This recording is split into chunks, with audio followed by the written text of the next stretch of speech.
जर तुम्हाला वाटत असेल रेकी म्हणजे जादूटोणा करणी किंवा गूढ शक्ती आहे, तर हा व्हिडिओ शेवटपर्यंत नक्की बघा. रेकी म्हणजे कोणताही जादूटोणा नाही. ह्यामध्ये कोणत्याही प्रकारचे तंत्रमंत्र, करणी किंवा भूतबाधा वापरली जात नाही.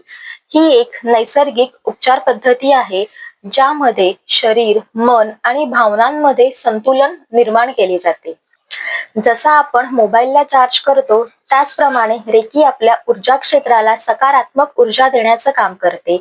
आज जगभरातील लाखो लोक स्वतःचा तणाव कमी करण्यासाठी, मानसिक शांतता मिळवण्यासाठी आणि स्वतःच्या विकासासाठी ह्या रेकीचा वापर करत आहेत.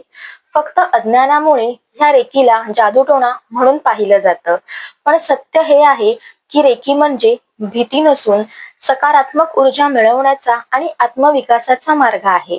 तर तुम्हाला रेकी बद्दल काय माहिती आहे हे आम्हाला कमेंटमध्ये नक्की सांगा आणि अशाच प्रकारच्या सकारात्मक माहितीसाठी आम्हाला नक्की फॉलो करा. धन्यवाद.